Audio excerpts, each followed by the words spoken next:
City vision ప్రేక్షకులకి స్వాగతం. ఈ రోజు మనం సినిమా హిట్ చూస్తే పట్టు సెగ్మెంట్ లో సమంత నటించిన యశోద సినిమా గురించి తెలుసుకుందాం. టాలీవుడ్, కోలీవుడ్ ప్రేక్షకులను నటనతో మెప్పిస్తూ తనకంటూ ఓ ఇమేజ్ క్రేజ్ దక్కించుకున్న హీరోయిన్ సమంత. ఈ స్టార్ కథానాయిక ఇప్పుడు ఎక్కువగా లేడీ ఓరియంటెడ్ చిత్రాలకి ప్రాధాన్యత ఇస్తోంది. ఇంతకు ముందు ఆమె చేసిన యూ టర్న్, ఓ బేబీ చిత్రాలు బాక్సాఫీస్ వద్ద మంచి విజయాలను సాధించాయి. ఆ కోవలో సమంత చేసిన మరో మహిళ ప్రాధాన్యత చిత్రమే యశోద. అయితే ఈసారి ఆమె ఏకంగా పాన్ ఇండియా రేంజ్ లో ప్రయత్నం చేయడం అందరి దృష్టిని ఆకర్షించింది. సరోగసి పేరుతో జరుగుతున్న ఆకృత్యాలు ఏమిటి అని తెలుసుకోవడానికి యశోద ఏం చేసింది, అసలు యశోద ఎవరు, ఎందుకు ఇదంతా చేస్తుంది, చివరికి సరోగసి పేరు మీద జరుగుతున్న అక్రమ వ్యాపారాన్ని ఎలా అరికట్టింది అనేది కథ అండి. మరిన్ని విషయాలు చూద్దాం. ఈ సినిమాలో రెండు కథలు సమాంతరంగా నడుస్తూ ఉంటాయి. ఒకవైపు ఇండియాకు వచ్చిన హాలీవుడ్ నటి ఒలివియా అనుమానాస్పదంగా చనిపోతుంది. అలాగే టప్నోడల్ అరుషి, ప్రముఖ వ్యాపారవేత్త శివారెడ్డి కారు ప్రమాదంలో మరణిస్తారు.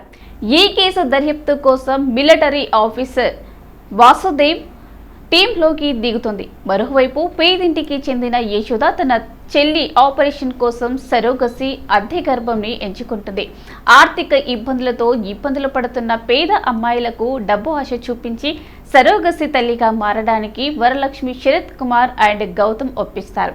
ఈ క్రమంలోనే యశోద కూడా బిడ్డని కని ఇవ్వడానికి ఒప్పుకుంటుంది. అయితే దీని వెనక ఏదో కుట్ర ఉంది అని యశోదకు అర్థమవుతుంది.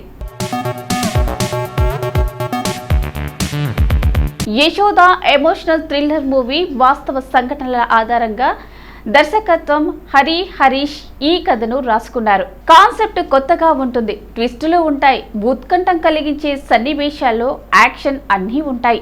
కానీ ఎక్కడో ఏదో మిస్ అయిందనే ఫీలింగ్ మాత్రం ఉంది. థ్రిల్లింగ్స్ ని ప్రేక్షకుడు ఆస్వాదించే లోపే లాజిక్ ని సన్నివేశాలు చిరాకు కలిగిస్తాయి.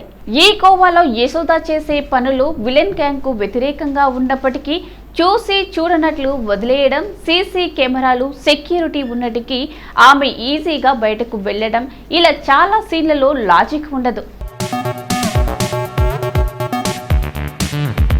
ఒక థ్రిల్లింగ్ తర్వాత మరో ఎమోషనల్స్ అన్నట్టుగా ఫస్ట్ హాఫ్ తర్వాత సాగదీసినట్టుగా ఫ్రీ ఇంటర్వెల్ నుంచి కథలో వేగం పుంజుకుంటుంది. ఇక సెకండ్ హాఫ్ నుంచి వచ్చే ప్రతి సీన్ కొత్తగా ఉంటూ ఉత్కంఠం కలిగిస్తాయి.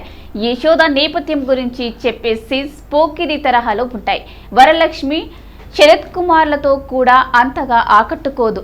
దానిని మరింత డెప్త్ గా డిజైన్ చేసే బాగుండేదేమో. క్లైమాక్స్ కు రొటీన్ గా ఉంటుంది. సమంత ఫ్యాన్స్ నచ్చే అంశాలు ఈ చిత్రంలో చాలా ఉన్నాయి. సాధారణంగా నేర పరిశోధన జరుగుతున్నప్పుడు దొరికే చిన్న చిన్న ఆధారాలతోనే అసలు విషయాలు బయటకొస్తుంటాయి. ఆ తరహా సన్నివేశాలే తిల్ని పంచుకుంటూ ఉంటాయి. ఈ కథలో మాత్రం నేరాలు చేసేవాళ్ళు తమ అసలు రూపాన్ని బయట పెట్టడం అంతగా అతకలేదనిపిస్తుంది. కథల్లో థ్రిల్ మిస్ కావడానికి అదొక ప్రధాన కారణం. కానీ మధు పాత్రలో నటించిన వరలక్ష్మి, శరత్ కుమార్, డాక్టర్ గౌతమ్, కేంద్ర మంత్రి రామ్ రమేష్ పద్యాలు వాళ్ళు కలిసిన విధానం ఆసక్తికరంగా అనిపిస్తుంది. పతాక సన్నివేశాల్లో సమంత పాత్రలో మరో కోణం కనిపిస్తుంది. అది కూడా సినిమాకి హైలైట్ గా నిలిచింది. సమంత చేసిన పోరాట ఘట్టాలు బాగుంటాయి. ఈ కథలో భావోద్వేగాలు పండినప్పటికీ ప్రేక్షకుడికి మరింత థ్రిల్ ని పంచడంలో దర్శకులు తడబడినట్టు అనిపిస్తుంది. పాన్ ఇండియా స్థాయి సినిమాకి తగ్గట్టుగా నిర్మించడం సినిమాకి కలిసొచ్చే మరో అంశం. ఈ సినిమాకు ప్రధాన బలం సమంతనే. యశోద పాత్రలో నటించడం కంటే జీవించేసిందని చెప్పొచ్చు. యాక్షన్ సీన్స్ అదరగొట్టేసింది. ఈ సినిమా కోసం సమంత పడిన కష్టమంతా తెరపై కనిపిస్తుంది. ఇక సమంత తర్వాత బాగా పండిన పాత్రలు వరలక్ష్మి, శరత్ కుమార్, ఉన్ని కృష్ణలది నెగిటివ్ షేడ్స్ ఉన్న డాక్టర్ గౌతమ్ పాత్రలో ఇద్దరు పరకాయ ప్రవేశం చేశారు. పోలీస్ అధికారిగా శత్రు, మిలిటరీ ఆఫీసర్గా వాసుదేవ్, సంపత్ చక్కటి నటనను ప్రదర్శించారు. కేంద్ర మంత్రి గిరిధా రాత్రికి రావు రమేష్ న్యాయం చేశాడు. కలికా గణేష్, దివ్యలతో పాటు మిగిలిన నటీనటులు తమ పాత్రల పరిధి మేర నటించారు. ఇక సాంకేతిక విషయానికి వస్తే ఈ సినిమాకు మరో ప్రధాన బలం మణిశర్మ సంగీతం. తనదైన జీజీఎంతో సినిమా స్థాయిని పెంచేశాడు. ఆర్ట్ వర్క్, సినిమాటోగ్రఫీ బాగుంది. పులగం, చిన్న నారాయణ, డాక్టర్ చల్లా, భాగ్యలక్ష్మి మాటలు ఆకట్టుకునేలా ఉన్నాయి. పంచ్ కోసం కాకుండా కథలో భావాన్ని తెలియజేసేలా డైలాగ్స్ ఉంటాయి. యాక్షన్స్ కి బాగున్నాయి. ఎంటర్టైన్మెంట్ తీరు పర్వాలేదు. నిర్మాణ విలువలు సినిమా స్థాయికి తగ్గట్లుగా ఉన్నట్టుగా ఉన్నాయి.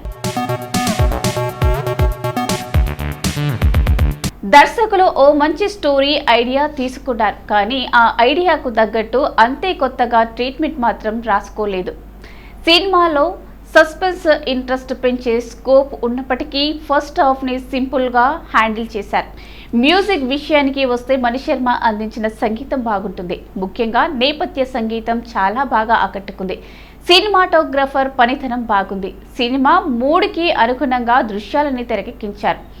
ఎడిటింగ్ బాగున్నప్పటికీ కథకు అవసరం లేని సీన్స్ను ట్రిమ్ చేసి ఉంటే బాగుండేది. ఇక సినిమాలోని నిర్మాత పాటించిన ప్రొడక్షన్స్ వాల్యూస్ కూడా చాలా బాగున్నాయి. ఈ చిత్రంలో యశోద పాత్రలో నటించిన సమంత తన టెరిఫిక్ పర్ఫార్మెన్స్తో ఆకట్టుకుంది. తన పాత్రకు తగ్గట్టు వేరియేషన్స్ చూపిస్తూ చాలా బాగా నటించింది. ఫస్ట్ హాఫ్లో అమాయక యువతిగా, సెకండ్ హాఫ్లో అగ్రెసివ్ బాడీ లాంగ్వేజ్ డామినేట్ చేసే ఆమె యాక్షన్, ఆమె పాత్రకు పర్ఫెక్ట్గా సరిపోయాయి. పైగా చిన్న చిన్న ఎక్స్ప్రెషన్స్తోనే సమంత కొన్ని భావోద్వేగ సన్నివేశాలను కూడా చక్కగా పండించింది. ఇక విలన్ పాత్రలో కనిపించిన ఉన్ని ముకుందన్ తన పాత్రకు తగ్గట్లే తన లుక్స్ను, తన ఫిజిక్ను చాలా బాగా మార్చుకున్నాడు. అలాగే మరో ప్రధాన పాత్రలో నటించిన వరలక్ష్మి, శరత్ కుమార్లు తన నటనతో ఆకట్టుకుంటూ తన పాత్రకు పూర్తి న్యాయం చేస్తూ ఈ చిత్రానికి స్పెషల్ అట్రాక్షన్ గా నిలిచింది. రావు రమేష్, మురళీ శర్మ, సమంత్ రాజ్, శత్రు తమ నటనతో మెప్పించాయి. అలాగే మిగిలిన నటీనటులు కూడా తమ పాత్రలకు పూర్తి న్యాయం చేశారు. దర్శకులు హరీష్ రాసిన ఈ చిత్ర కథ కూడా బాగుంది. సినిమాలోని కొన్ని సంఘటనలు సమాజంలో జరుగుతున్న కొన్ని అక్రమాలను ఎత్తి చూపాయి. వైవిధ్యమైన పాయింట్తో దర్శకులు హరీష్ ఈ కథను రాసుకున్నప్పటికీ ఆసక్తికరమైన కథనంతో సినిమాని పూర్తి స్థాయిలో ఇంట్రెస్టింగ్గా మలచలేకపోయారు. అక్కడక్కడ స్లోగా నడిచే సన్నివేశాల కారణంగా ఈ సినిమా కొంత స్లో అనిపిస్తుంది. ముఖ్యంగా ఫస్ట్ హాఫ్లో కొన్ని సీన్స్ బోర్గా సాగాయి.